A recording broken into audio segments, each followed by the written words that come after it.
The following is a special presentation of Extreme eSpeed TV, your new home for everything iRacing and eSpeed.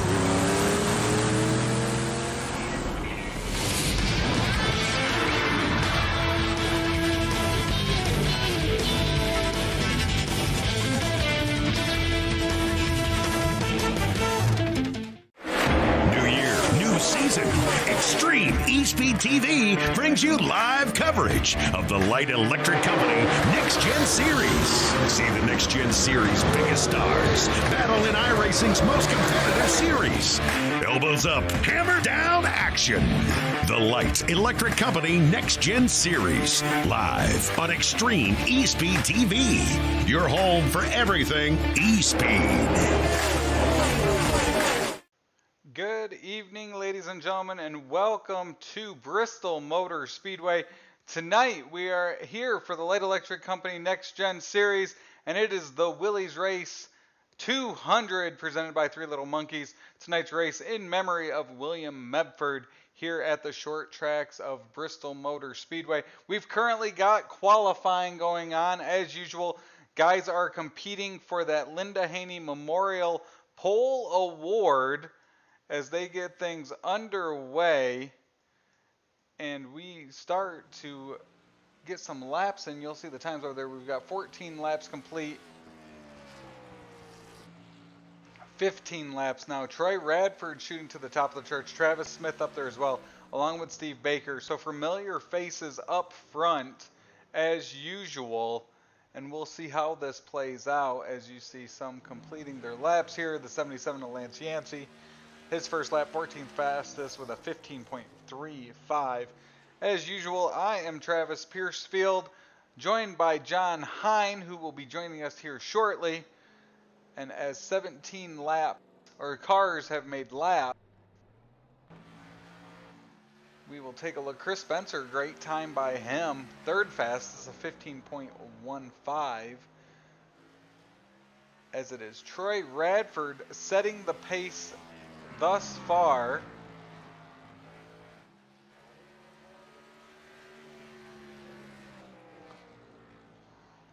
Dustin Ping, a good lap by him, 8th fastest. Chris Mefford out there as well.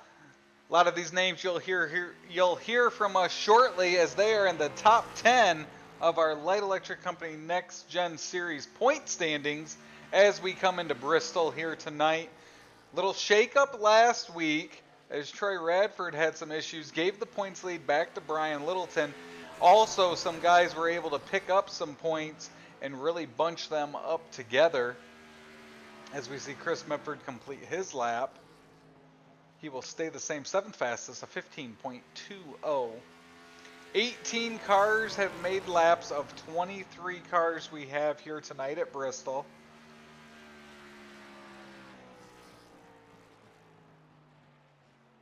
As Chris Mefford currently the only car out there. Brian Mescal Jr. looks like he's at the end of pit road, might be making his lap here shortly as well. Brian Mescal Jr. was our Daytona winner to start the year.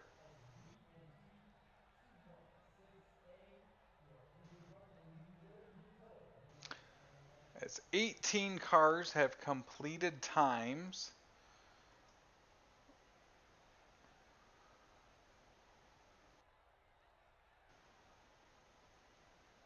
And while we wait, we will bring up that current point standings. As mentioned, Brian Littleton was able to regain that points lead from Troy Radford last week. Troy 2 points back, so their battle of back and forth throughout the summer continues. Travis Smith was able to gain some ground. He's only 15 points back. Steve Baker in 4th, 23 points back. And Chris Spencer rounds out your top 5. He's 55 points back currently. Chris Spencer moved up a spot. He was 6th headed into last week. He was able to pass Chris Mefford, who currently sits 6th. Brian Mescal Jr., as mentioned, our Daytona winner, 92 points back in 7th. Nathan Bishop, 95 points back. Roy Hyde in 9th, and then Dustin Ping, 10th, 123 points back, but he did gain some points last week as Troy Radford had some issues on the track. It looks like qualifying may be coming to a close here, and if that does hold, it's going to be Troy Radford. He is going to be your Linda Haney Memorial Pole Award winner.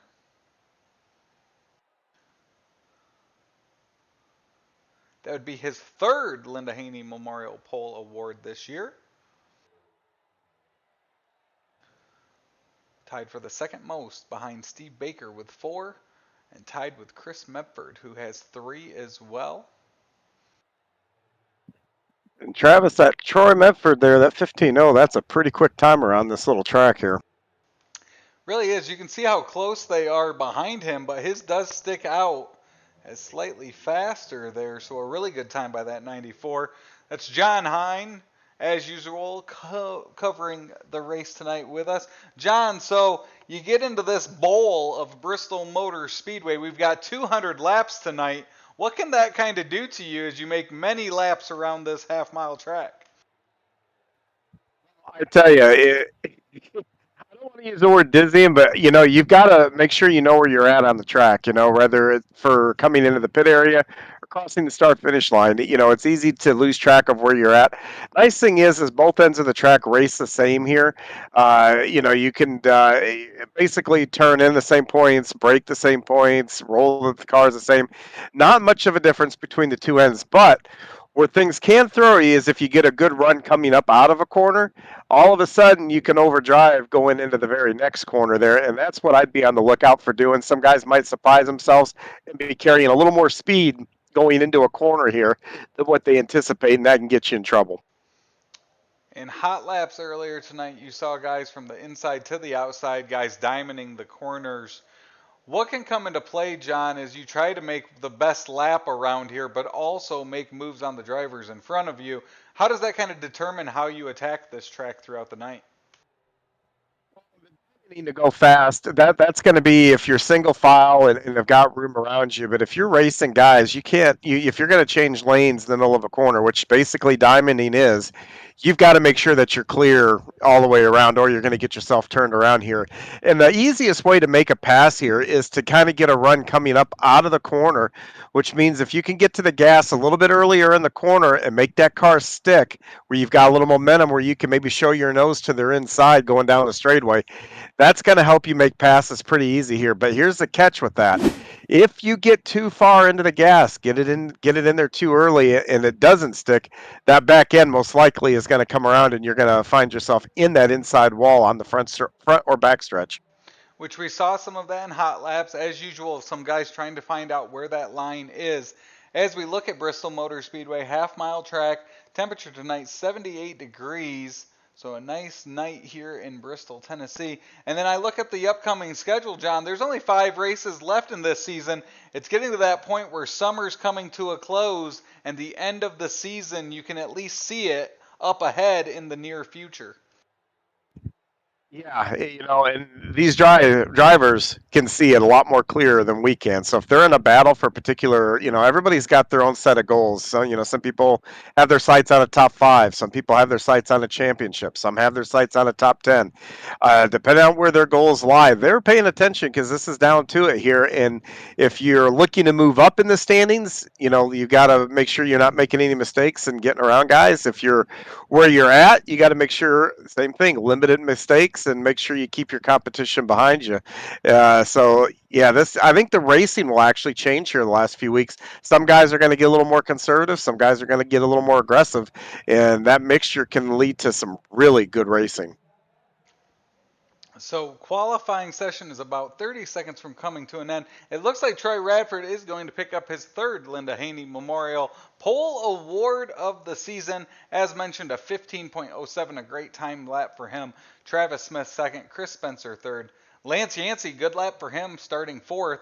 And then Steve Baker will round out that top 5. Looking through here, you've got Hunter Tate, Nathan Bishop, Dustin German, who had a great run last week as well, all starting middle of the pack.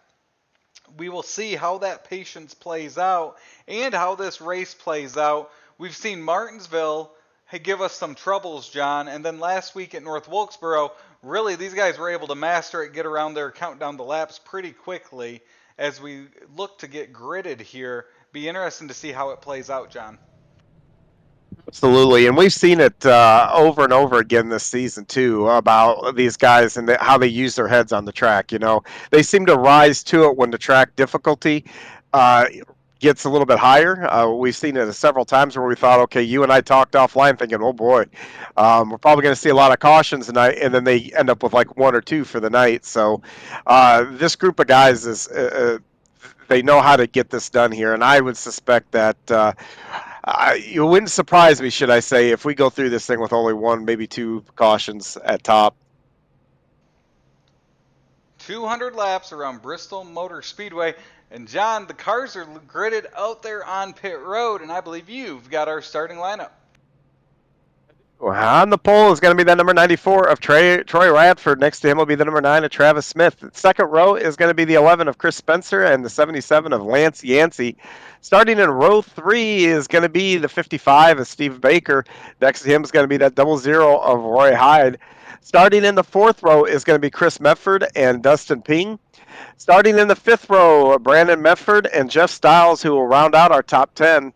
Starting 11th is going to be Brian Littleton. Next to him will be Damian Patton. Starting 13th on the field tonight is going to be Matt McKeegan. Next to him will be Dustin German.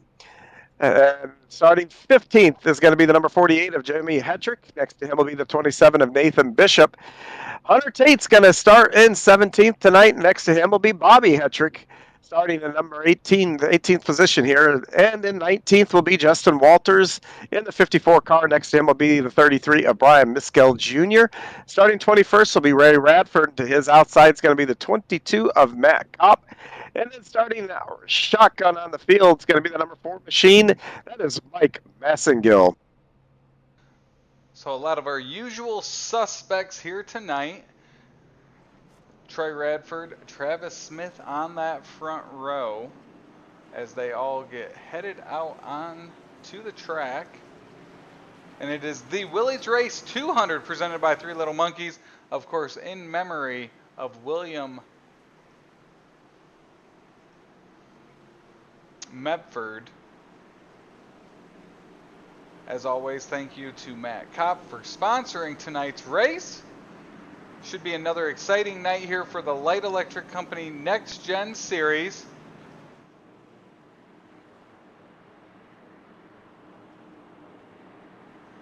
And it looks like we will go green next time by. John, you know, we've talked about this a lot of kind of expectations, and I think sometimes we're caught off guard. I'm thinking tonight, I think it's going to play out like we've seen a lot this year. I think that first 50 laps, I think, is going to go by pretty quickly as we get settled in, as we've seen. And I think from that point on is really when guys will start to ramp it up, and some mistakes or close calls could be made at that point. Yeah, if I'm in this field, I'm trying to get to the halfway point, and then after that, see where I can go. But doing that, though, you got to be careful not to let those leaders get away from you. You can fall a lap down here really fast. The iRacing pace car dives onto pit road here at Bristol. 2 by 2, they head down the front stretch. Troy Radford, Travis Smith bring out the green at Bristol for Willy's Race 200. Great start by Radford. He'll shoot out front, get up in front of Travis Smith down the backstretch as the front 4 get single file 2 by 2 from that point on back.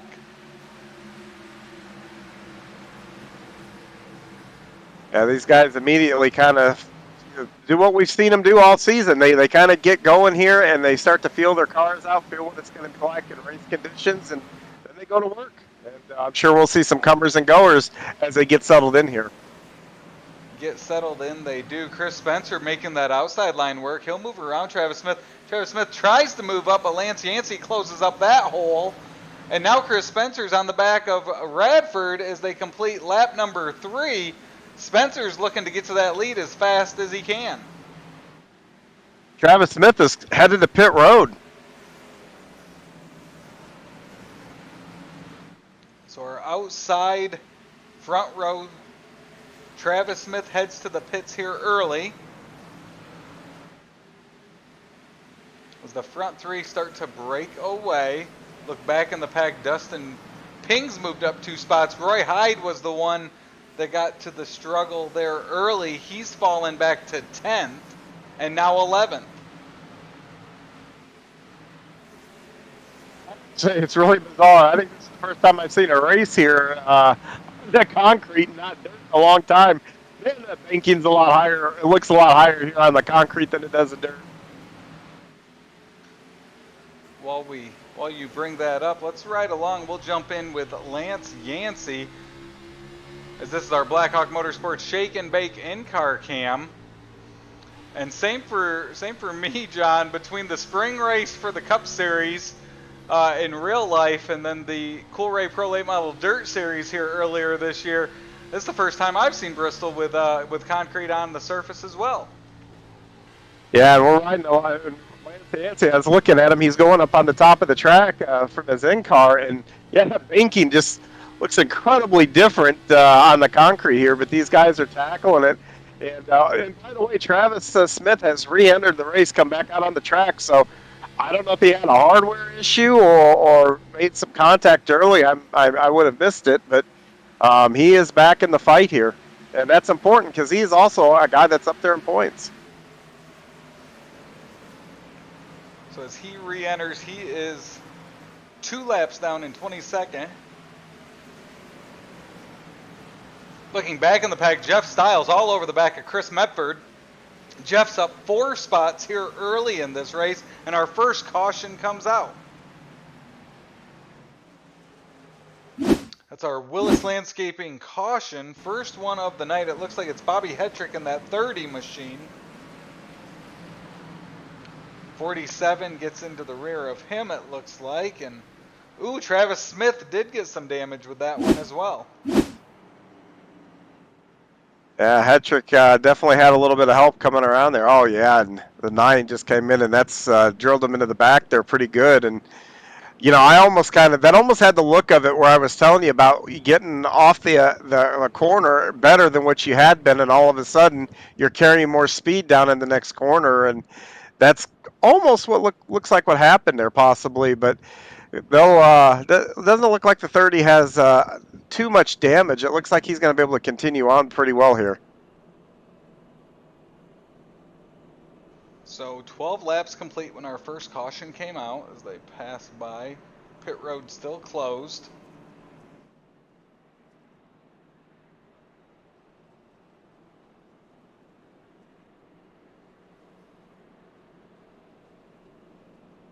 Trey Radford has led from the start so far. Chris Spencer moving up 1 spot.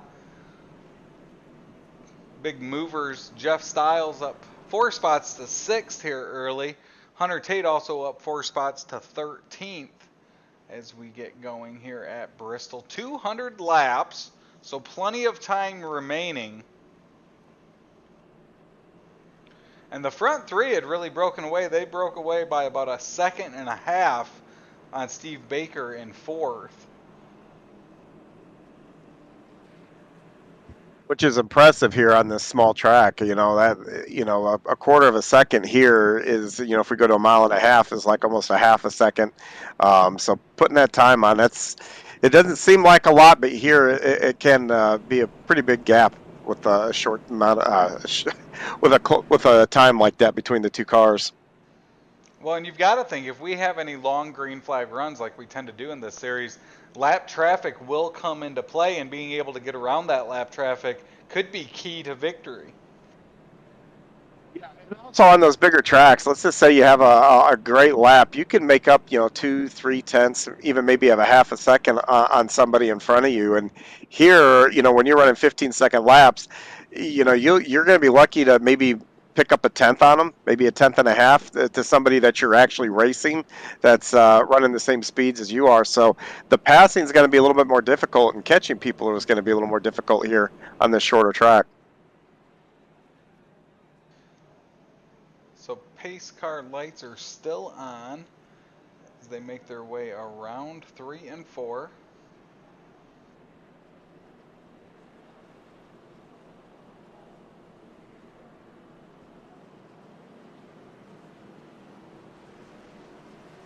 It does look like race control did give Ray Radford an EOL penalty, so that accident we just saw, they did put on him, and he is going to go to the end of the longest line here on this restart. And we will have our first Blackhawk Motorsports restart zone of the night.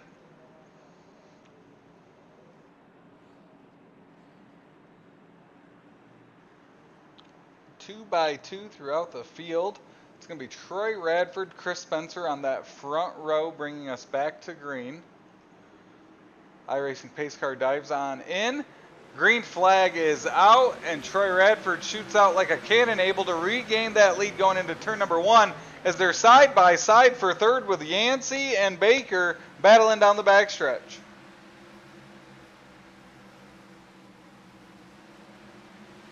Yeah, the first two are nose to tail, but everybody behind them is still fighting for those positions. We do see them too wide.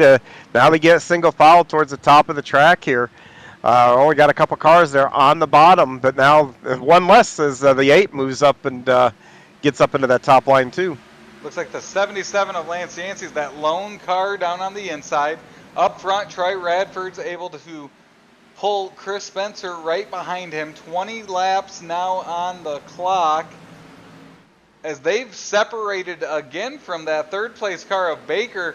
Baker's got Chris Mefford and Lance Yancey side by side behind him for fourth. Yeah, and the one thing is, we talk about it every week. Every week it seems like, protecting your tires and getting the most out of them. And being on the bottom, you're going to use them a little bit more because you've got to turn the wheel a little bit more to keep that car stuck to the bottom so you don't drift up. The guys up top, they're using their equipment a little bit less. So we'll see if that doesn't have an effect a little bit later in the run. So nose to tail at first and second. Behind them there are some battles, as Lance Yancey's now fallen back to 7th, so that inside line not working for him. Dustin Ping and Jeff Stiles both continue their march forward. And Jeff Stiles is a driver that's come on as of late, some really good runs. And it's looking, at least early here as we work lap 24 at Bristol, a solid run for him with a good controlling car here early. And Radford is now even starting to pull away from second place there a bit. He's got a nice lead and able to now to choose whatever line he wants. He can actually, actually protect his equipment some. He doesn't even have to use it all up to try to stay out front there when you got a bit of a lead like that. John, we've talked about it a lot as we've both been NASCAR followers for a while. It's amazing how this track, I remember as a kid, if you got pushed to the outside, you were trying like everything you could to get that inside line, and now it's flipped here at Bristol, where if you get stuck on that inside line, you do all you can to get back out to that outside line before you get freight trained. Yeah, and I know it's a hot topic in chat rooms and all things NASCAR where people are debating. I know a lot of people liked it when everybody had to fight for the bottom because you got the bump and run. You think of the Earnhardt, rattle his cage and all those things. Well, now that they moved it around, you don't get that quite as much. And, I don't know where I fall on the scale. I mean, I like the excitement, but also, I wasn't a NASCAR driver, but being a driver at some point in my life here, I like having options. And this new surface with the progressive banking gives guys options. You can run all over. I would have to think it's a lot more fun from a driver's standpoint. As you see, they are moving around. That's Brian Littleton. He's up 4 spots into the top 10. Our points leader coming into tonight. His foe in the point standings, Troy Radford, currently leads. So if things hold, these two will remain battling with a tight-knit point standings leaving tonight. But as we saw last week, Troy Radford, a little bad luck, can also shake things up. Dustin German right behind him. He's up 6 spots to 8th. Another solid run for him this week in that number 99 machine. Yeah, these guys now are starting to slip and slide a little bit. I think their tires are going away. I've seen a lot of guys in the back of the pack. Oh, we got contact with Lance Yancey. Oh, what a save. He was sideways, saved it, kept it going. And it looks like they've straightened everything back out there. Yeah, give that guy a dirt car, man. It's sideways like that. I don't know if that quite qualifies as a Code Brown moment yet, but it's pretty close to being one. As they work lap 35 of 200. Out front, it's still Troy Radford. He's got a 1.5-second lead over Chris Spencer now. Those front three really spread out. You have to go back to that battle for third, which you see Chris Mefford trying to make that inside line work on Steve Baker as they remain side by side.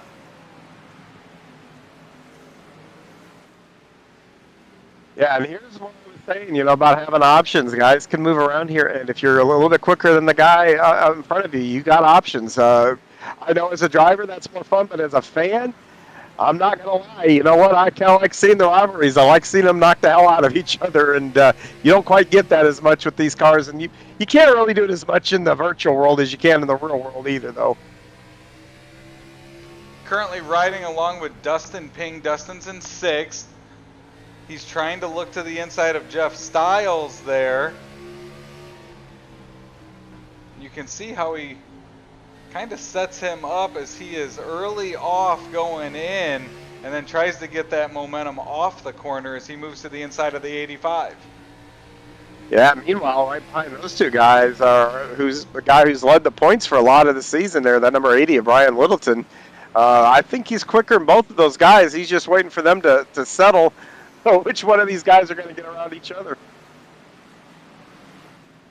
As Ping continues to inch forward, unable to complete that pass on Styles as of yet. You've got to think at some point he'll try to slide up in front of him, possibly the next straightaway. And Littleton now looks to the inside. He's got Dustin German all over the back of him as Dustin Ping's able to complete that pass and move into the top 5. Yeah, and Ping almost immediately drives away from Styles there in the 85, and it looks like the other two guys are going to work their way around him also here. Littleton makes it past Styles. German to his inside, trying to make that work as well. And the caution will come out. Looks like our second Willis Landscaping caution is going to come out for the Matt Kopp machine.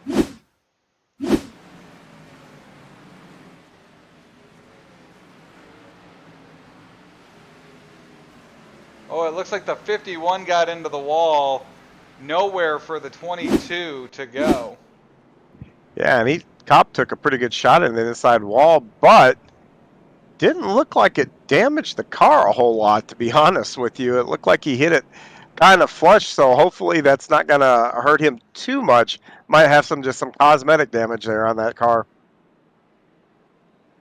So Kopp currently running 20th after that. Our second Willis Landscaping caution of the night.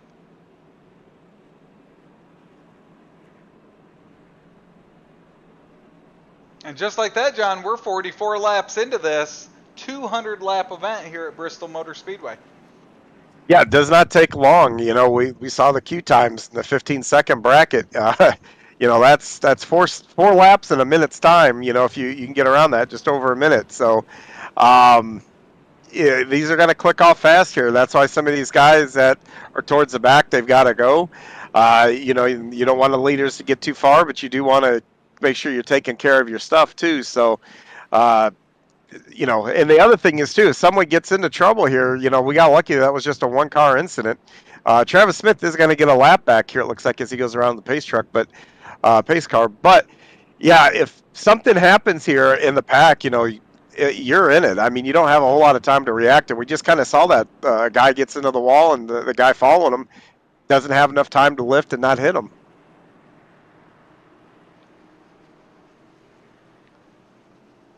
And Travis Smith will make his way onto pit road.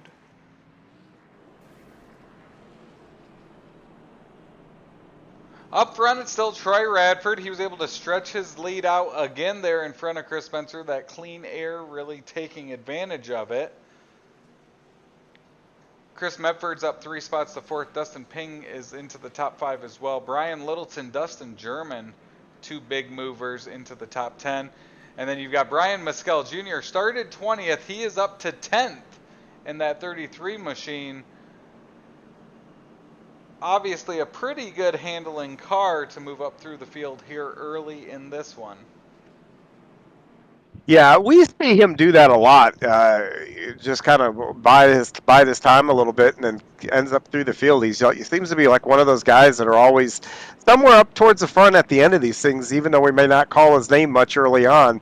When the pay window's open, he's in the vicinity of being up front.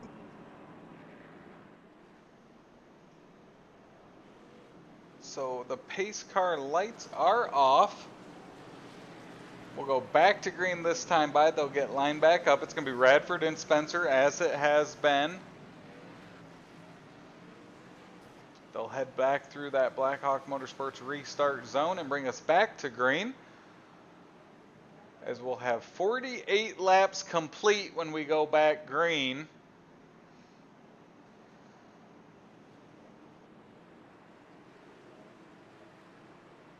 iRacing pace car moves on to pit road. Troy Radford brings us through turn 4 to the green flag. Great restart by him. Still pulls Steve Baker to that inside line. Steve Baker looks to the inside of Chris Spencer for second.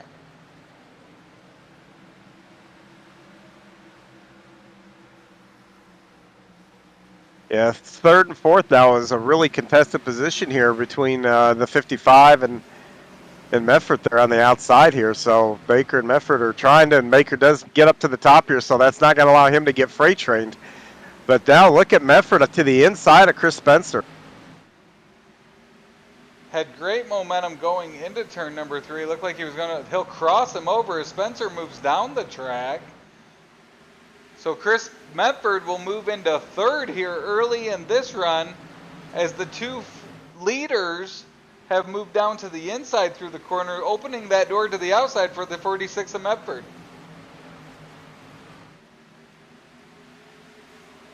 Yeah, I think running that bottom, I think that is pure throttle control. Those guys are doing an excellent job of getting the cars, not having to brake them, but letting them roll into the corner, let them roll through the center, and picking the gas up to get the runs off. And they're almost matching the runs the guys are getting up off the top. So impressive throttle control here by those front two.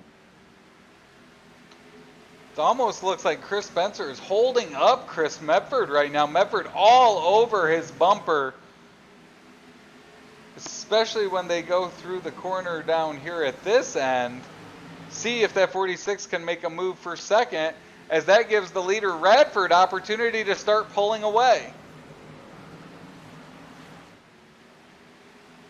Definitely likes to see what's going on in his mirror. These guys side by side. He wants them to do this for the next 50 laps so he can get far away from them. But I'll be interested to see, though, if Mefford, if he can get around Spencer and see if he can track down that leader, because I think you're right. I think that Mefford car is a little bit quicker than Spencer right now.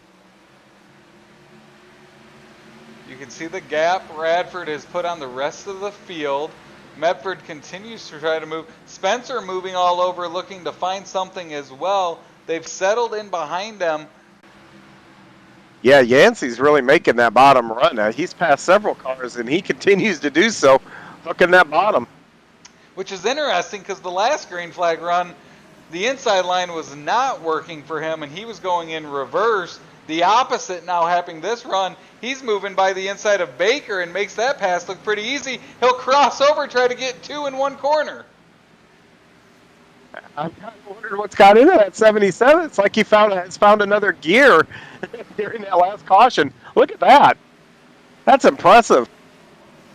Power moves as he goes from 7th to 2nd quickly. I'm going to tell you, as a driver, when you have something like that happen and you're making passes like that seem easy, I can't begin to tell you how awesome that feels and what kind of confidence builder. And yet, he is. He's found another gear. Look at him just stretch that lead. Stretch the lead he has over Mefford. Stretches it and closes the lead that Radford has. When he got by Mefford, it was over a second. It's down to less than 7/10 now. It's almost like he's hooked up his traction control, but these cars don't have that. But wow, impressive run by Yancey here. He is. He's closed right up to Radford in a rapid time, too. So, John, I just figured it out. He pitted on lap 45, that last caution. There you go. Yep. Wow, that's a big difference those tires make, huh? Almost half a second faster that last lap than the leader.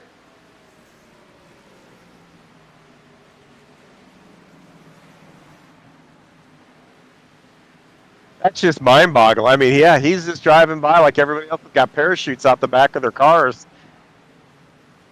So the other one is the 8 machine of Hunter Tate, who's drove up to 3rd. Those were 2 cars that had pitted under that last caution, and the fresh rubber definitely playing into their cards on this green flag run. It sure is here, and those guys, no wonder why. I mean, you still get that confidence boost, and you feel like King Kong right now, and it's still an impressive run, the way that he did it, because, I mean, Yancey came through, he passed guys up top, he passed them on the bottom. He did it patiently, too. I mean, it wasn't like he drove or put himself in a bad position or put another driver in a bad position. He just hit his marks, no matter where they might have been, you know, like I said, doing different lines, and just slice through the field. That's incredibly difficult to do on a track like this. And now he's catching up to the tail end of the pack. You see Matt Kopp machine, the 51 of Damian Patton, as he'll make his way to the outside of Kopp. And now that end of the field traffic coming into play as we work laps 70 of 200 here in the Willys Race 200, presented by Three Little Monkeys. And you've also got to be somewhat concerned and patient as you move through these lap cars. With that speed difference, you're going to come up on some of these cars very quickly. Absolutely. And he's got to be able to time them right and just kind of go where. And right now, luckily, he's got the grip level to do it, just go where they're not. But as these laps wind down here a little bit, you know, it's going to become more and more difficult for him, especially the further up the field he laps. But look we got 3 wide for 5th place right now.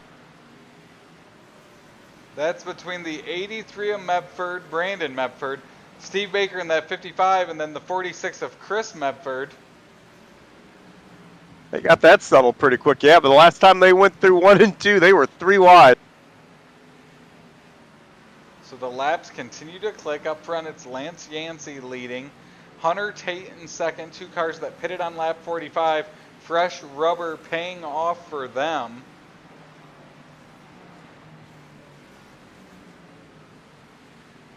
You know, here's the thing now, Travis, we got to think about. Lance Yancey is picking cars up and lapping them really quick here. A caution comes out, he is going to have half the field almost a lap down. And then, guys, I mean, that's going to really change the dynamics of the race. There's 15 cars on the lead lap currently.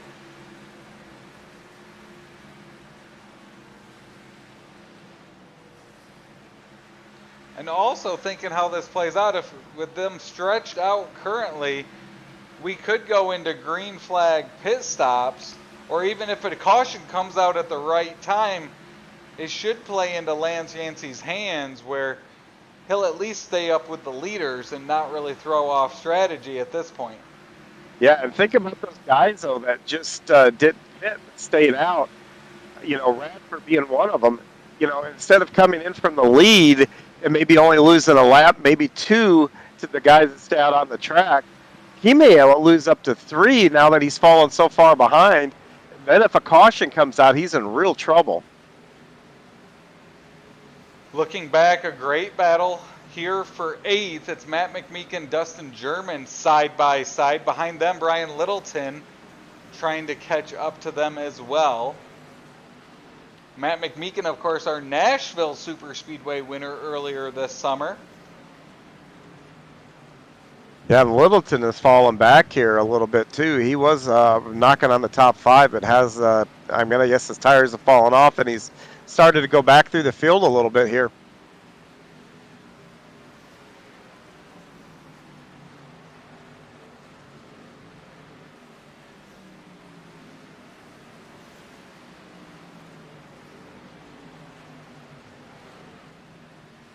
Lance Yancey is about, I don't know, about half a straightaway back now from starting to put guys down a lap that are in the top 10.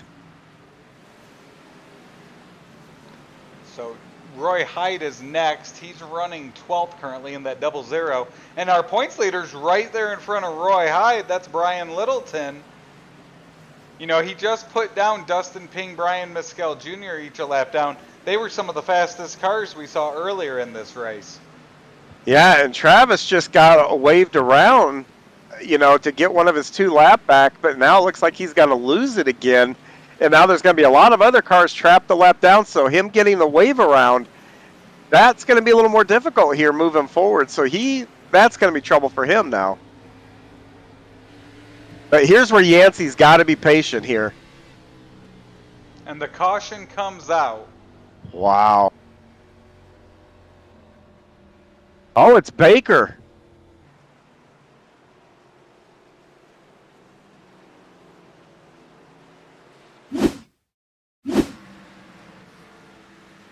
It's like the 55 and 47 here.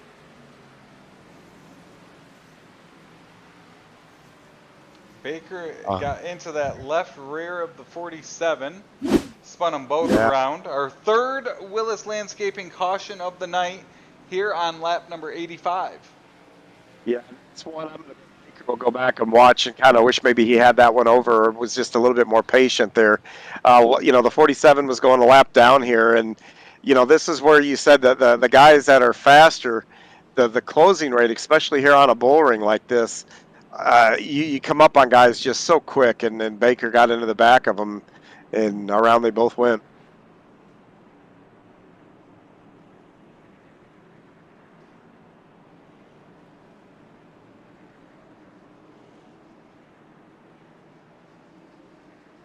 Yancey faked going into the pit area here, but some of the other guys did pit here. He and Hunter Tate pitted on lap 45. They are the only 2 to stay out so far. So that will give everyone else about 40 lap fresher tires. Yeah, and now the 94 is going to cut through the field, and so will the 83 probably pretty quick here. Both those guys had a lot of speed, early on, and it'll be fun to watch them come through the pack. Spencer's in, both Mefford's in, and so Roy Hyde. You got a lot of fast guys that are about to get some brand new shoes on their car. See, the lap cars now making their way on. 12 cars on the lead lap. Yeah, and I'm going to tell you, Lance Yancey's going to be a sitting duck here. I almost think that I think I probably would pit being that 40 lap difference, because these guys that, the Radfords and those guys, they're only going to be a couple of cars behind them. They're going to catch them quickly, and they will probably go a lap down. My guess is, unless we get a couple of cautions. Yeah, Radford will come back on the track and fourth. He'll make very quick work of those other cars that are out there. So Yancey and Tate pitted on lap 45, obviously played to their advantage, gave them the lead. They were then able to put 40 laps down. What would be the strategy in not pitting there and just equalizing the field and being out front with everyone on the same place? Yeah, that's what I would do. I mean, you go in first, shout first. You're probably not going to lose track position here.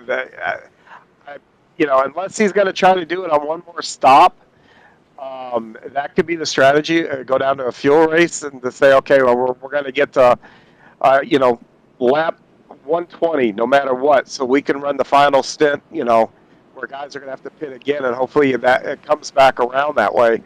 But, boy, this is on a track that I would take chances with cautions falling like I want them to. So the iRacing pace car lights are out.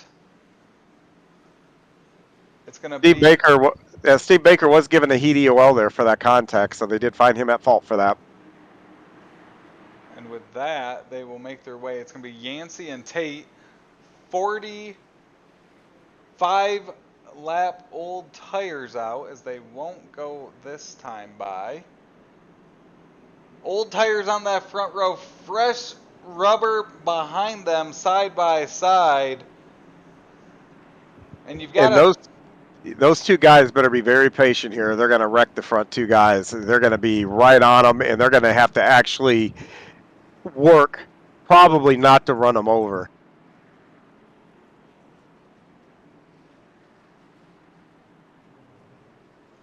Looking even in rows 3 and 4, the 11 of Spencer, 99 of German, those are 2 cars that get excited and hungry as well. and can pounce quickly. We'll see what they do here on this restart as our Blackhawk Motorsports restart zone is up. And we are back to green at Bristol. Yancey fires off. Tate already has Radford to his inside as they go through 1 and 2. Radford's going to be side by side for the lead coming off of turn 2. With Spencer right behind him, 2 cars looking. Matt McMeekin will get sideways, safe it coming off of turn number 4. That was a great save. So as you brought up, Troy Radford jumps to the lead. Chris Spencer in second.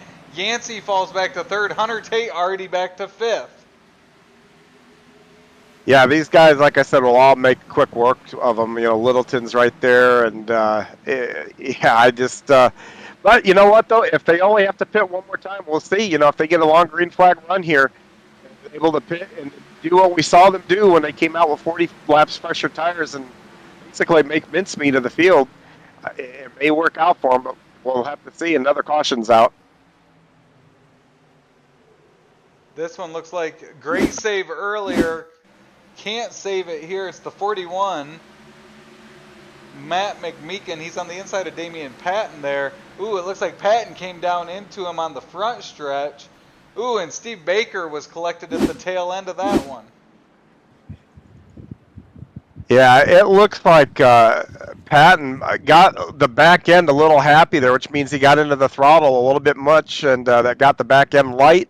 Had to kind of move around to save the car, and unfortunately for Matt McMeekin, he helped him save it.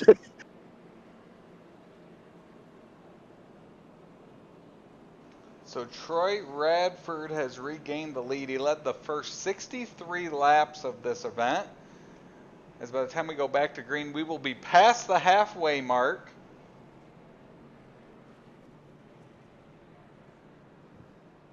And let's see if Yancey and them second guess their strategy, come in and maybe get these tires. If not, that's kind of be what they're going to be doing.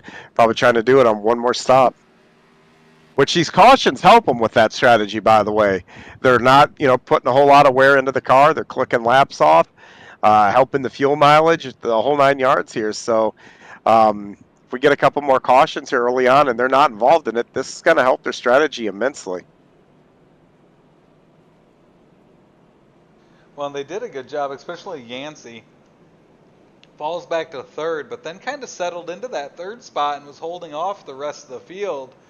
If he was able to hold on to a top 3 spot with the older tires, that would also set him up here as we go further into this race as well. Yes.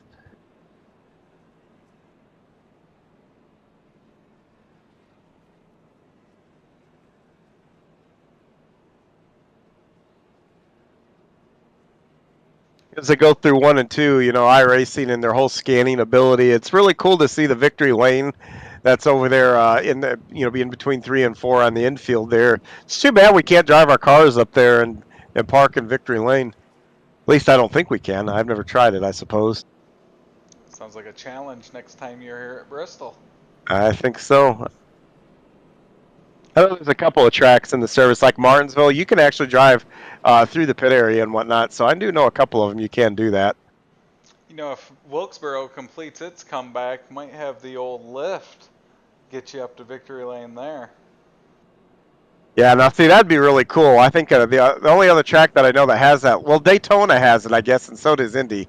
Daytona's new victory lane. I don't think they have the lift there, now that I'm thinking about it. No, Daytona just has a very large victory lane. Yeah, Indy, you go up, they put you up on so they do have a lift there. I know that one for certain. But yeah, that's the only one left that I know of that has it. So they get lined back up. We'll go back to green this next time by. It's going to be Troy Radford, Chris Spencer now.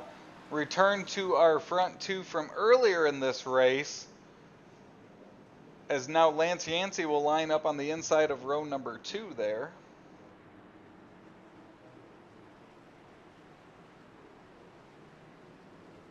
Our Blackhawk Motorsports restart zone. Come out of turn number 4, Troy Radford brings us back to green. Good restart for him. Great restart for Brandon Mefford, too. He gets right up on the bumper of Chris Spencer going into turn number 1 as he makes his move on Lance Yancey, and Chris Mefford will follow him through.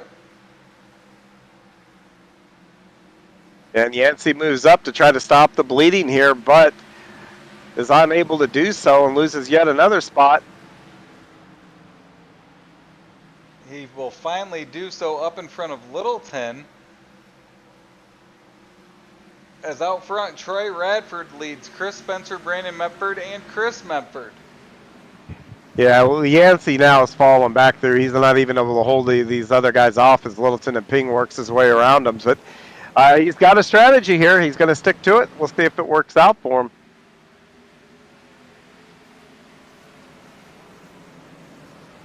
So 12 cars on the lead lap.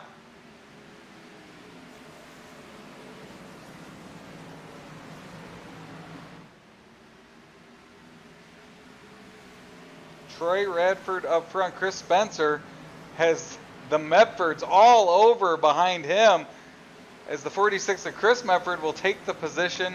He tries to move to the outside of Spencer now. And we saw this earlier as they would battle behind him. Troy Radford would use that as an opportunity to separate. Not happening here as Chris Mefford moves into second and now sets his sights on the 94. Yeah, it's surprising. Mefford hasn't, or not Mefford, but Radford hasn't walked away. He did so early on in the first couple runs of the race, but maybe he's pacing himself a little bit different, but he's running the same lines and everything else. And I guess these other guys have just, as they've gotten laps, kind of figured out what their cars want and whether they need to go fast, and they're staying with them now. So Chris Mefford has moved up into second. Dustin German, great run for him again, up 11 spots, currently in third. Lance Yancey has fallen back to 10th and Hunter Tate in 11th.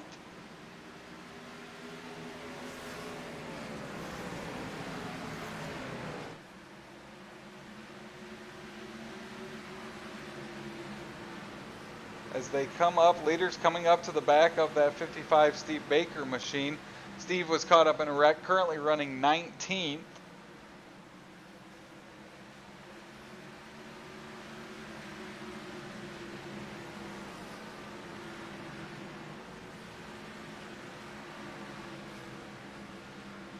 Troy Radford leading, working lap 112 of 200. That will come to a close this time by, as he's able to stretch his lead out to about a half a second over Chris Mefford now in second, as they all get stretched out around the top side of the track here at Bristol Motor Speedway. Yeah, there's one battle on the track. They're not necessarily nose to tail, but they are definitely in the vicinity of each other. It's a 13th and 14th place car of Brian Miskell and Travis Smith. Remember, Travis was up front and pitted, what was it, like lap 3, 4, lost a couple laps. But this battle now is to be the first car a lap down, which means another caution. If one of these guys, whoever's in front of each other, they're going to be able to get that lap back. And they are battling Roy Hyde. Roy Hyde's on the lead lap in 8th. Roy actually pitted on lap 98, so he's got some of the freshest tires out there on the track currently. And he'll separate those two who continue to battle for that last car, or first car a lap down. Yeah, and they make their way around the 55, who, I don't know, that we've seen Baker struggle like what he is tonight, but that car has seen better days. It's we can look right down and see that motor. Looked like some of the cars at the end of the Daytona race today.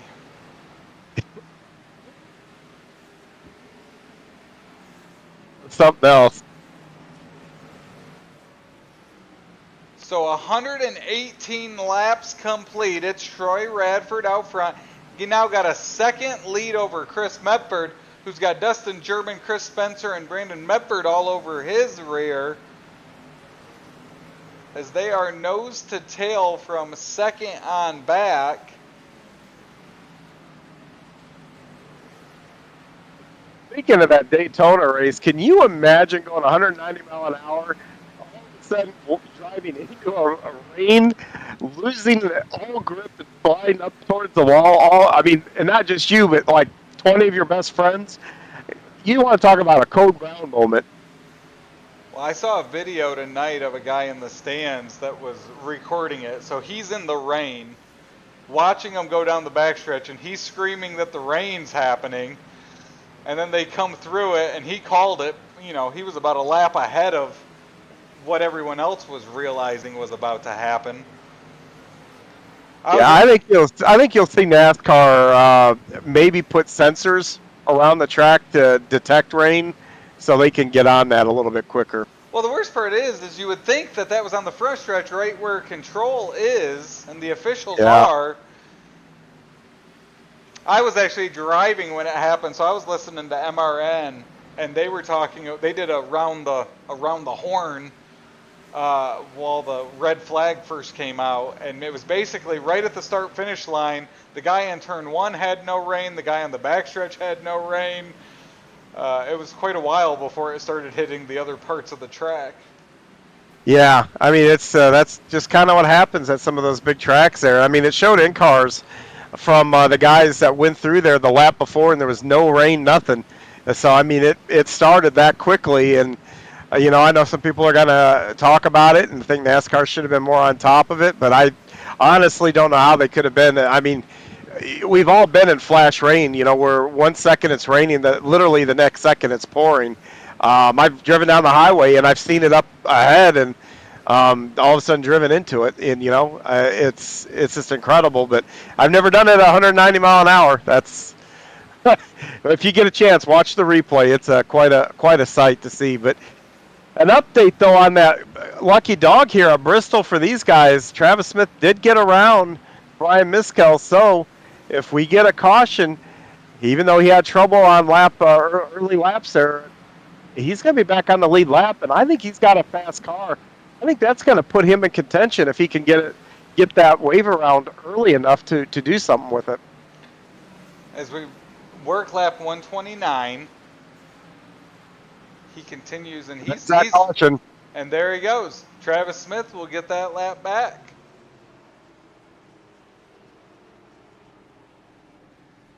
We'll take a look and see. I didn't see who. Oh, I see. Oh, it's Miskell.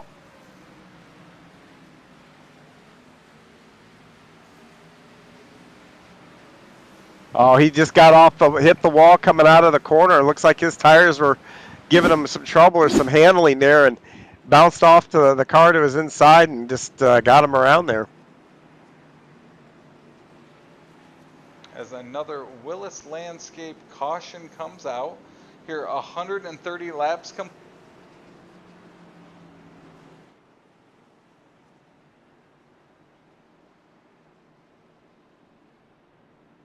Trey Radford regained the lead on lap number 94. So a long green flag run there. Yeah, now let me throw this strategy at you. Yancey's probably going to be itching for some new tires, so he's going to come in and have significantly new tires. We've seen what a difference it can make. Now, if you're one of the leaders, Travis, do you come in and get some fresh shoes on that car to mitigate these other guys from barnstorming through the field, or do you stick to your guns and run your run here? Well, Roy Hyde and Lance Yancey are the only two coming to pit road this There you time. Which is interesting because Roy also pitted on lap 98. So he's thinking those fresh tires could play into his hand as well. Well, you're about 50 laps, so it's exactly what Lance did earlier in this race, where he was able to come in, get fresher tires, had about 45 lap fresher tires at that point. So he'll even have the bigger advantage here. And with only 12, 13 cars on the lead lap, that's the worst you're starting here on this restart as well. Yeah, I mean, it's tough. I don't. This is one of those where I don't know which way I would have fallen. I think, boy, I mean, if I'm Yancey, obviously you take the tires, but one of these leaders, like I said, to mitigate it and get them back on the same strategy, you're not gonna, with only 12, 13 cars on the lead lap, it isn't like you're going to give up a whole lot of track position on the start. Well, we will see how it plays out, John. It really is my favorite part of this series. These guys all do seem to do their own things, and you just don't ever know until the last 10 laps. And a lot of times, we haven't even known the last couple of laps how things are going to play out. It's just one of these things about this series that is so much fun to watch.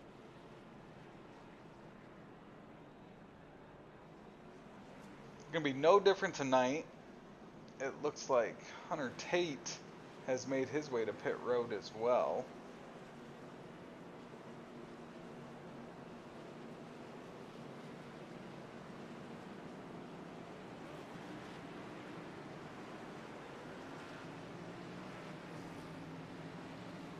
And they will get lined to back up, go back to green. So who's the first guy that's got fresh tires? I didn't check all the guys that came in. It should be Roy Hyde in 10th. So Roy Hyde, Lance Yancey, and Hunter Tate starting 10th through 12th. All right, so we'll see how much time it takes them to slice and dice through the field here. Troy Radford leads us back to green.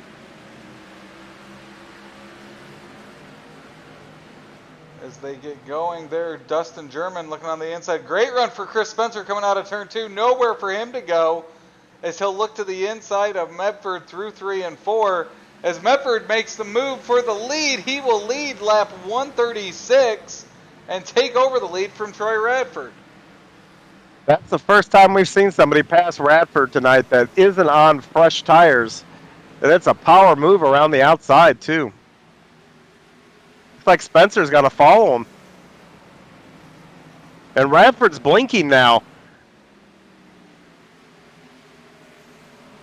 Radford is now in that battle for second with Chris Spencer.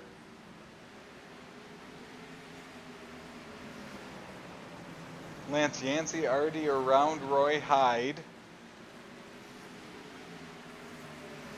Yeah, but Littleton and Stiles and then those guys in front of him are side by side, so he's got nowhere to go, so he's going to have to be patient and let things get strung out a little bit and then start trying to make his way up back towards the front.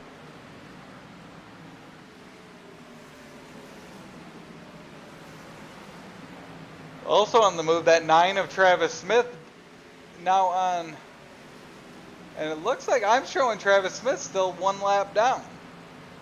Yeah, I thought he should have been the one that got the wave around there.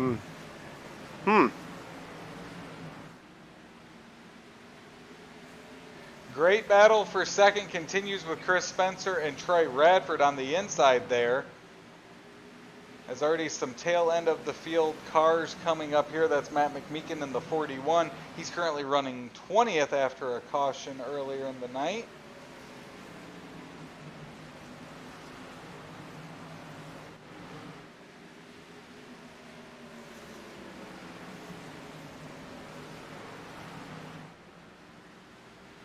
He missed it, but something must have happened to Roy Hyde. He started 10th, first car, like you said, with that fresh tires.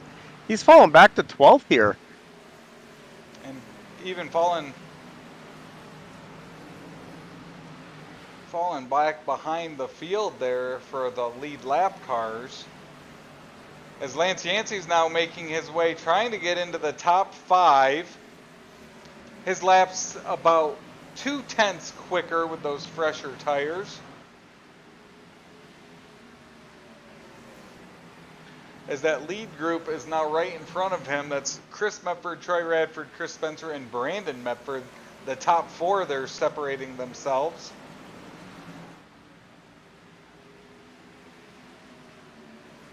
And Troy Radford looks to the inside trying to regain that lead. And does so as they go down the backstretch there and into turn 3. He's got it.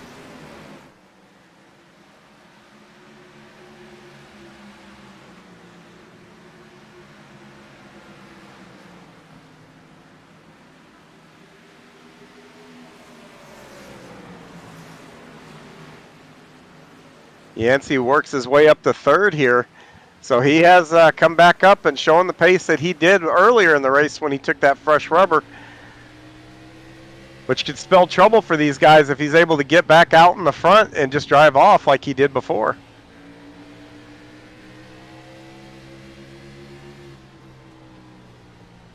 We'll ride along with Lance Yancey with our Shake and Bake Blackhawk Motorsports in-car cam.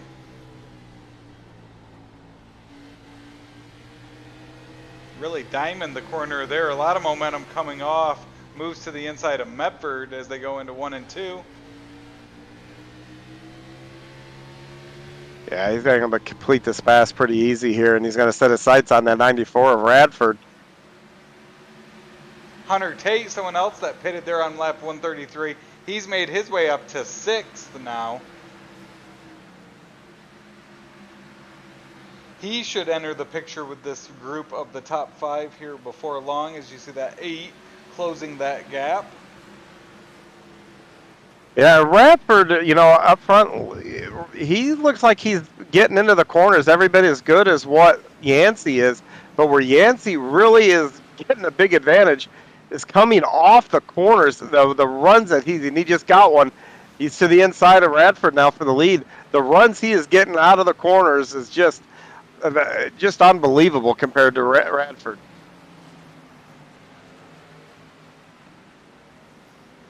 And Lance Yancey the lead.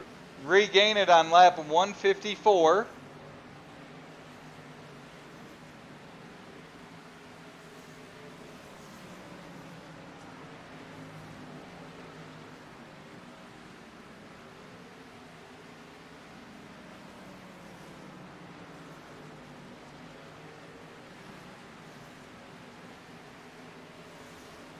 Yeah, we're coming up now on, you know, basically you got to go time here. We're coming up on 40 to go here in just a couple of laps here.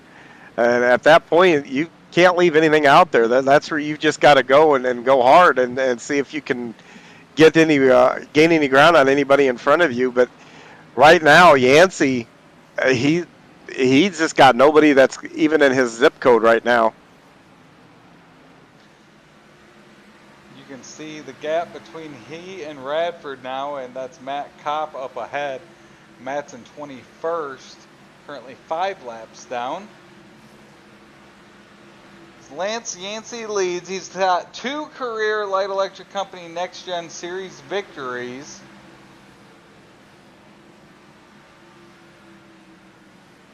This is his 112th start at the series. And with 40 laps to go, he is our Willy's Race 200 presented by Three Little Monkeys here at Bristol Motor Speedway. Great run there as he comes up back to the back of the 51 of Patton. Nathan Bishop not far ahead now, as now he'll put some lap cars between he and Radford. 40 laps to go, John. Any thoughts on how this may play out? I tell you, this has a look of a long green flag run here, and if it goes to the end, Yancey's got to be sitting pretty. But if a late caution comes out, let's say 20, 25 to go, boy, that's going to be a tough choice. Does he come in and get fresh tires? Because you know the other guys will. Or does he stay out and just try to hang on? And, like I said, that'll be a very, very tough choice. But right now, he's in the catbird seat, I have to believe.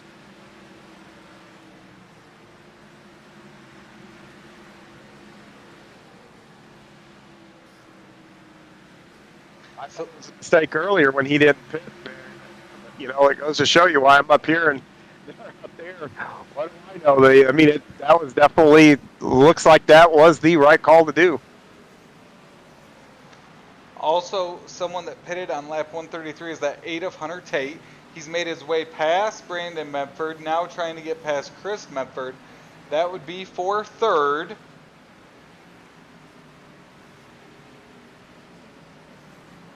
And it's amazing what traffic will do. Hunter Tate essentially running the same timed laps as those cars around him. Lance Yancey's out front, John, and running about 3/10 faster than the rest of the field. Yeah, and right now, the straightaway ahead of him is a huge cluster of cars. Yancey catches those as the leader, and those guys are fighting hard. If one of those guys have a problem, here in the next lap or two, as he's closing in on him, Yancey's going to have to be very careful not to get involved.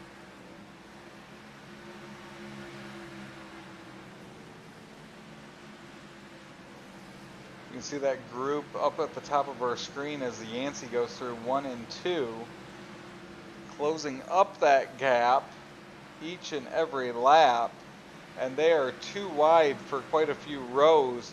But Yancey's currently got over a 3.5 second lead over Troy Radford, and the caution will come out. Wow.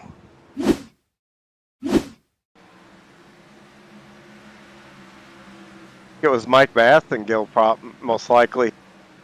And he got into Troy Radford, who was running second.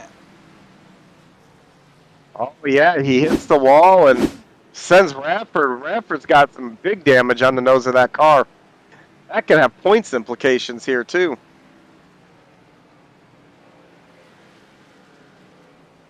So Radford was 2 points behind Brian Littleton coming into tonight. So, Travis, if you're Yancey, real quick, do you pit? 30 to go, or do you try to hang on? I would pit. I think most of the other cars are going to pit as well. And if they don't, you're still going to have fresh tires where you can make your way back up. As it looks like the 77 of Yancey will stay out. And everyone behind him on the lead lap except for Hunter Tate. So it's a replay of what we saw earlier. Yeah, I just don't know now. I mean, if there's another 120 laps, I could see, I would still think it's the wrong call, but he was right before. I have no reason to doubt him this time. I mean, he's once again making the call to stay out there, but I tell you, he lost that lead. What was it, within a couple of laps to the guys and I think these guys are going to line back up probably third, fourth, maybe fifth, and there's not going to be another stop. So, yee. And it looks like Troy Radford will keep his spot, John. Oh, no, he fell back. Sorry, it's cycling through. It's going to be Chris Mefford starting fourth. Yeah, and he's going to have damage too, so he's going to be sitting there for a little bit in the pits, I suspect. That being Radford, and even if he doesn't, he's going to come down, and when he comes out, I'm going to bet he's going to be down on power. The nose of that car took a good shot and ripped the whole nose off the front of that car. So you've got the front three of Lance Yancey, Hunter Tate, Brian Mescal Jr. all pitted on lap 132, 133, the last caution. And then you've got Chris Mefford, Brandon Mefford, Chris Spencer going to line up behind them.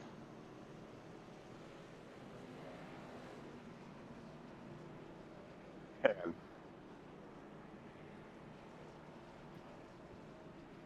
Tune in to watch. I just don't know how this is going to play out. You asked earlier how I think it's going to play out. I withdraw any statement that I made. I have no clue at this point. So when we go back to green, about 25 laps remaining here in the Willy's Race 200, presented by Three Little Monkeys here in the Light Electric Company NextGen Series. Out front, it's Lance Yancey. He's one of 3 leaders we've had tonight.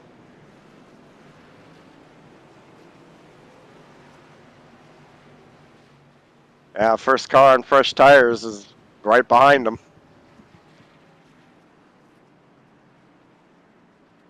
As you've got Chris and Brandon Mefford in row number 2, Chris Spencer and Dustin German in row number 3. As we will head through that Blackhawk Motorsports restart zone at least one more time and see what kind of start Lance Yancey can have as the green flag waves. Hunter Tate stacks them up on that outside line.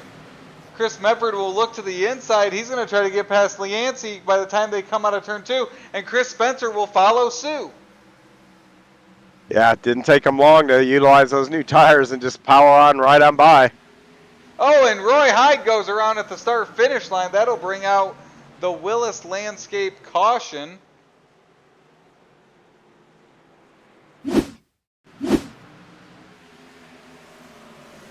As Roy Hyde went around at the start-finish line. Ooh, and Damian Patton went around as well, hit those water barrels at the end of pit road.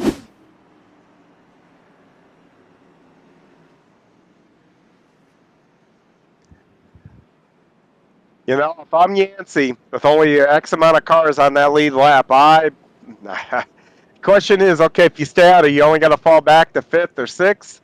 Or do you take a chance and try to go get those new tires now and see if you can get back up there in about 24 laps? I think at this point, I think I stay out, and you've made your bed. You got to lie in it. I think that's kind of what I would do. We'll watch them as they come around 1 and 2 this time by.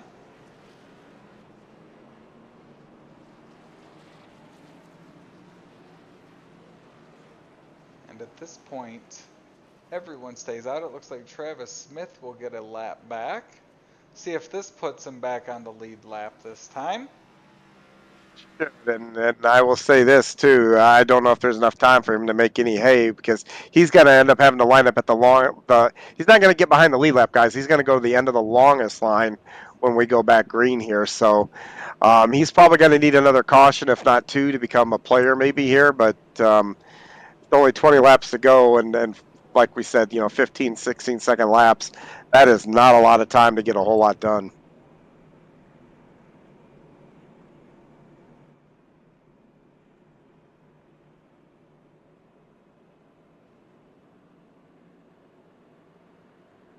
So up front is Chris Mefford, 7 career Light Electric Company NextGen Series victories.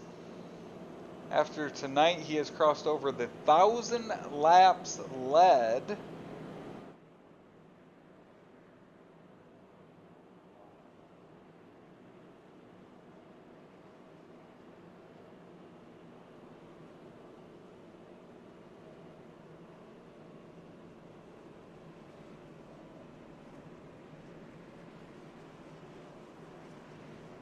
We've had 3 leaders tonight. Chris Mefford, Lance Yancey, and Troy Radford.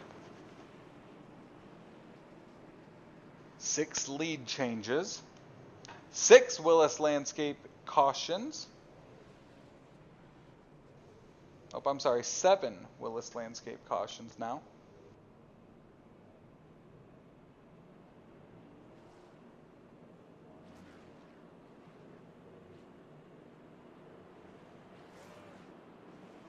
And we now have less than 20 laps remaining here from Bristol.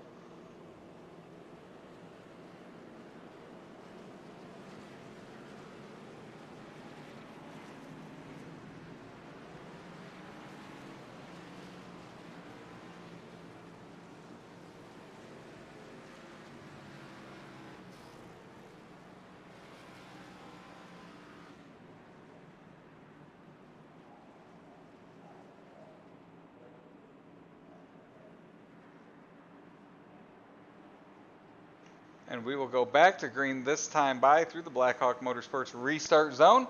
Chris Mefford, Chris Spencer on that front row. Be 18 laps remaining. Great restart by Chris Mefford. He'll jump out to the lead. Lance Yancey holds on to that spot on the inside. Jeff Stiles making his way up into third. As the front 3 are clear, Lance Yancey's able to jump up to that outside in fourth.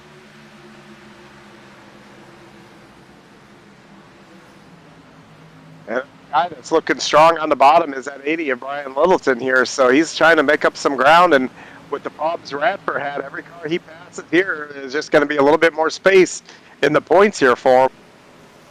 And you can see Radford looking to the outside of Littleton.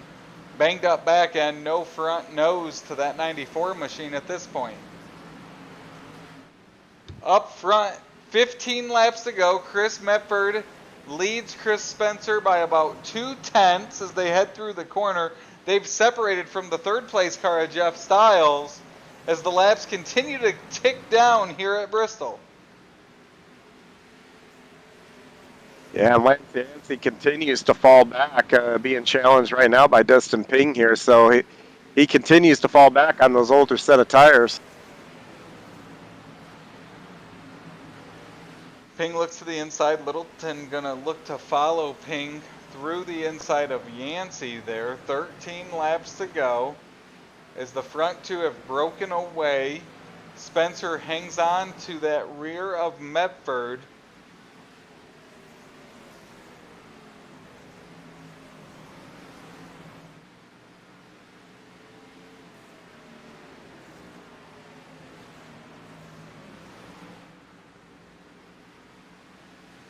$11 laps to go now. Chris Mefford continues the lead. He started 7th. This is his 3rd time leading tonight.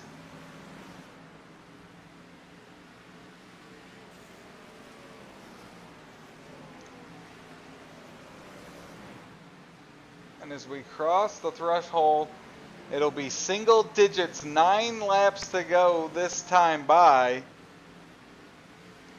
Is now Brandon Mefford all over the back of Jeff Stiles for 3rd. He'll look to the inside down the backstretch.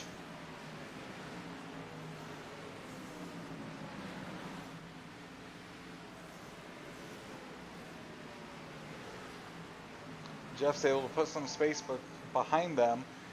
8 laps to go, 7 this time by. Chris Mefford continues to lead Chris Spencer.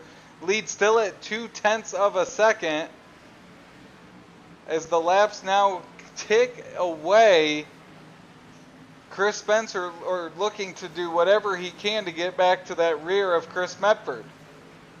Yeah, right now it looks like Spencer's a little stronger getting out of the corners than what Mefford is here. So he's probably going to have to time this to see if he can get a little closer to his bumper and then time it to where he can get a run going down one of these straightaways here. 5 laps to go at Bristol. Chris Mefford continues the lead. It's Chris Spencer 2nd, Jeff Stiles 3rd, Brandon Mefford in 4th. Brian Littleton, our points leader, has moved up to 6th. A good solid run for him as expected. Lap car of Mike Massengale moves to the outside in front of the leaders. Mefford's able to get by. Spencer makes a run through 3 and 4. 3 laps to go now around Bristol Motor Speedway. Yeah, that lap car altered what Mefford had been doing and really allowed Spencer to close the gap up there. But now they've kind of gotten right back to the same gap that's been there for the last few laps. Spencer's trying to get there, but needs about another half a car length to get in there. This time by Chris Mefford will take the white flag. One more lap around this half-mile Tennessee short track. Lap cars up ahead move to the inside. Chris Mefford, Chris Spencer. Spencer gives it one last go, but coming out of turn number 4, it's going to be Chris Spencer, Chris Mefford, your winner at Bristol. Chris is up front tonight. Too many Chris's. So it's going to be Chris Mefford, Chris Spencer 2nd. 3rd will be Jeff Stiles, who holds off Brandon Mefford. And your top 5 rounds out with Dustin Ping.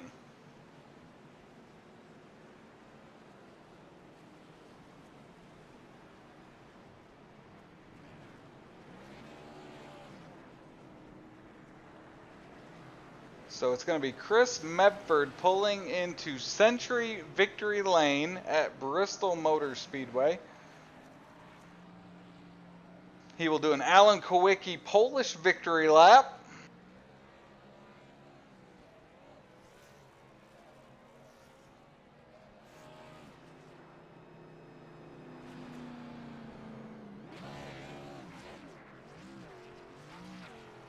And as usual, we'll be joined by our top 3 finishers.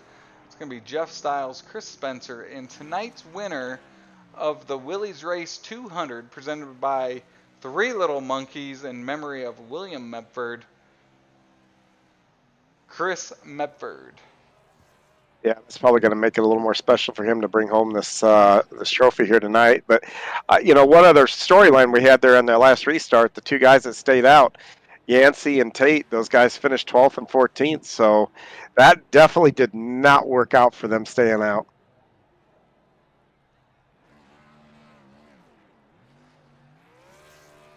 So while Chris Mefford celebrates out on the track, John, you're joined by our third place finisher, Jeff Stiles. Jeff, this is John up at the booth. You got a copy? Sure do. You got me? I do. Man, I tell you, eventful race tonight. A lot of coming and going. Walk me through your evening. Well, it kind of started off a little slow, and then I realized I was able to keep pace for a while, and then, there for a while I kind of fell back, had some terrible tire usage, and then one lap down. Yeah, it was pretty eventful. Ended up with a lucky dog, and then got to a point to where I could kind of save and just ride it out to those last few cautions, get a set of fresh tires, and then best part was that last restart. I ended up going 8th to 4th. I guess a second to last restart, but yeah, I just had a good lap there, and that set me up for this. Well, you capitalize on having that good restart there and then be able to parlay it to a podium here. Let me ask you, when you were lapped down, is there anything that you do to kind of keep your head in the game and say, okay, here, this is what we're going to focus on, and or was it just say, I'm just going to keep running and see where we end? I just kind of kept the head down, tried to keep the car clean. It's hard to keep it off the wall when you're running your tires so hard, so just wanted to keep that in mind. The next race is kind of a wild card race. It's going to be on the 11th of September here, so it's a couple weeks away, but that big monster Talladega is on the horizon. What are your thoughts about that track, and how do you feel about going to that track? Personally, I love the plate tracks. I always feel like I set myself up in a good position and just got to survive the big stuff at the end. Absolutely. Well, we wish you the best of luck. Congratulations on a podium tonight. Who would you like to give a shout-out to? I'd like to give a shout-out to all my buddies out on Attitude Esports, Matt, Chris, Justin, Rob, everybody. Just anybody out there listening. Congratulations again, and hopefully we'll talk to you again in a couple weeks at the end of that Talladega race. All right, appreciate it. That's Jeff Stiles, our third place finisher tonight from Bristol. Now joining us, our second place finisher, it's the driver of the number 11, Chris Spencer. Chris, it's Travis up in the booth. Another solid run for you tonight. Seemed like you were second to fifth all night long. What was the difference preventing you from getting up there into the lead? First off, Troy was just, I hate what happened to him there. He got caught up, it looks like in some type of incident there. He was just rolling the bottom so well. I was just really tight the entire race, just couldn't get it to turn the way I needed to turn. I say about midway through the race there, it came on pretty decent, and I was able to keep up with Troy for a little bit, but longer runs, it was just too tight to do anything. We saw some pit strategy tonight. Is that something you take and go into the race already knowing kind of what you want and how you want it to play out? Or do you kind of let it come to you and make some changes throughout the evening? You kind of let it go, come to you, especially with this race, with this particular league and the drivers. It's so competitive. You can't really have a game plan at the get-go because you never know what can happen. Right there, the incident with Troy there, pretty much dominated the race and had something like that happen through a caution right there. So you kind of just go with what's going on and just, hope you make the right decisions throughout the race as the race goes. So we have next weekend off. When we come back, we head to Talladega. Any thoughts as we head to another restrictor plate race here during the 2022 season? Yeah, I'm hoping to run as good as we did last time at Daytona. We picked up a win there and hoping to repeat at Talladega. But kind of just like Bristol, it's kind of a wild card race. Anything can happen. The smallest mistake could just take out the whole field, could just ruin somebody's night. So just, going there and being smart about it and just basically making it to the end. Well, great run tonight, Chris, picking up another podium finish. Any sponsors you want to give a shout out to tonight? Yeah, I want to thank Smoke Show Racing, SRTV, the whole team, Next Gen Racing League, just, LEC, just a great league. Every Sunday, I think we put on a heck of a show, great racing throughout the whole field, no matter where you're running. Of course, you guys up in the booth are always giving us a great call. Well, great run. We will see you in a couple weeks at Talladega, Chris. That's Chris Spencer, our second place finisher tonight at Bristol.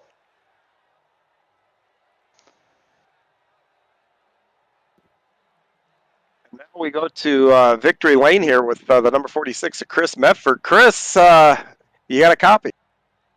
Absolutely.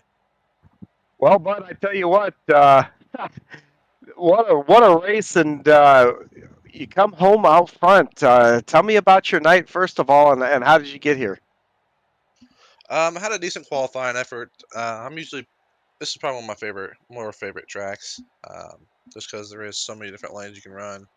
Um, but no, just trying to keep it clean, keep it out of the wall, stay out of all the wrecks and everything.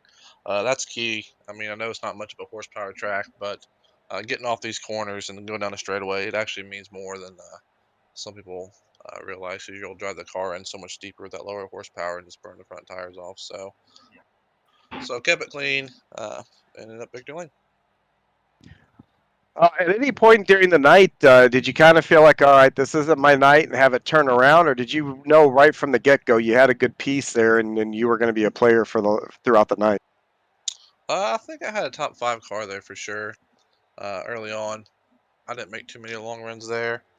Steve and I had a pretty good little battle there, um, for that first caution, and it was, we was just as fast as each other there. So that was definitely fun battling him there. But no, Brandon came strong from the back. He saved his tires. Troy was bad fast. Spencer was fast. I mean, just a lot of fast guys tonight, and just shows the strength of this league.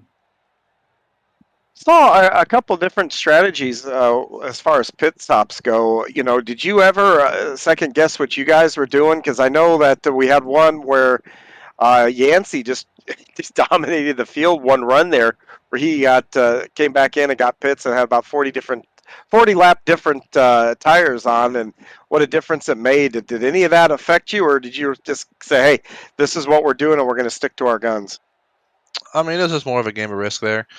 We knew once Lance and Hunter came in, and then seeing them charge back through the field during that first run, we knew that tires meant that much more here. So, uh, once we came out and pit, we stayed out a little bit longer than those guys did. They came in and pitted again with about 80 to go, and like I said, they charged back up through the field, and we were just waiting for that caution because we knew once we could take those tires, even if it's 10, 15 laps, some guys' tires were going to be, already molded and uh, already have what they want to do with them, as in blistering or whatnot. So I hate to see that Troy got into it. Troy was bad, stupid fast. He was just in the class of the field tonight.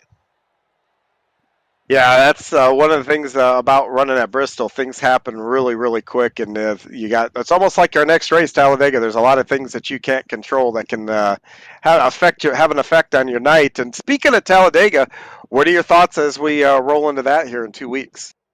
We can skip it if we want. I enjoy doing their kind of racing, but man, I don't have no luck with them.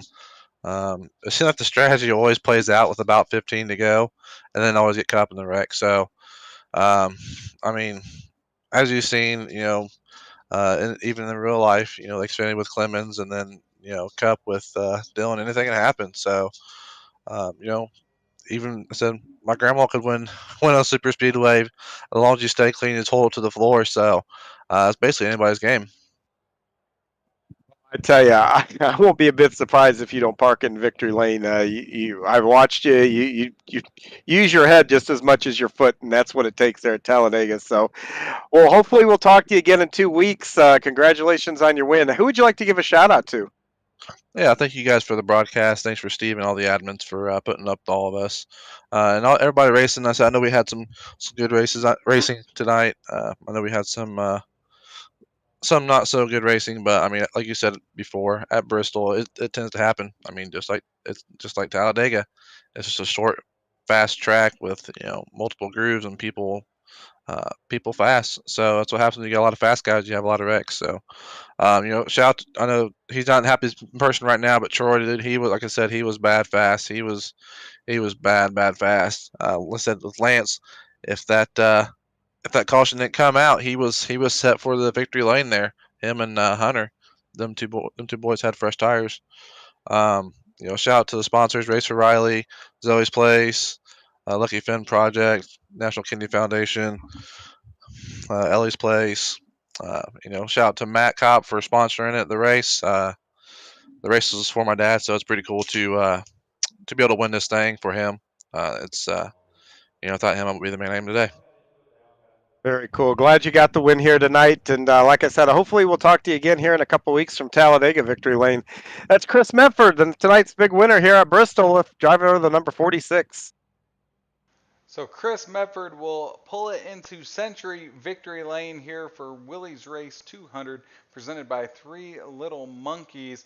John, I'll give you the closing thoughts on our race here at Bristol and looking ahead to Talladega, as we'll also show the finishing order for tonight's race here at Bristol. Much like tonight, here 2 weeks, there's going to be a lot of things that are going to be out of your control that can have an effect on your night. And you know what? Buckle up. I think these guys are going to put on a good show there. It's a nice wide track, a lot of options. You know, you can even run 3 wide around there, and I suspect that we may see that often with this group. But real quick before I sign off, if you can indulge me here for a second, I would like to say happy anniversary to my wife. Today is our wedding anniversary, and I'm on here doing this here this evening, so I just want to thank her for that. But Renata, just thank you, and thank you for 18 wonderful years. Well, congratulations, John, to you and your wife. One reminder, we will be back on Extreme E-Speed TV on Tuesday night. It's the Wayne Piercefield Classic for the Cool Ray Pro Late Model Dirt Series. John will be there on the track. All the exciting coverage begins at 8:05. That'll be myself and Adam Johnson on the call there from Eldora Speedway. That's the Cool Ray Pro Late Model Dirt Series continues to move on as they're at Eldora for 2 days this week. With that, it was another exciting night of racing action here in the Light Electric Company Next Gen Series here from Bristol. We're off next week, so everyone have a happy Labor Day weekend. We will be back on September 11th from Talladega Superspeedway. For John Hine, I am Travis Piercefield. Thank you for tuning in, and we will see you at a racetrack soon, race fans. This copyrighted broadcast of Extreme E-Speed TV Network is intended solely for the entertainment of our audience. Any retransmitted, reproduced, rebroadcast, or otherwise distributed or used in any form without express written consent of the Extreme E-Speed TV Network is strictly prohibited. We hope you've enjoyed this broadcast.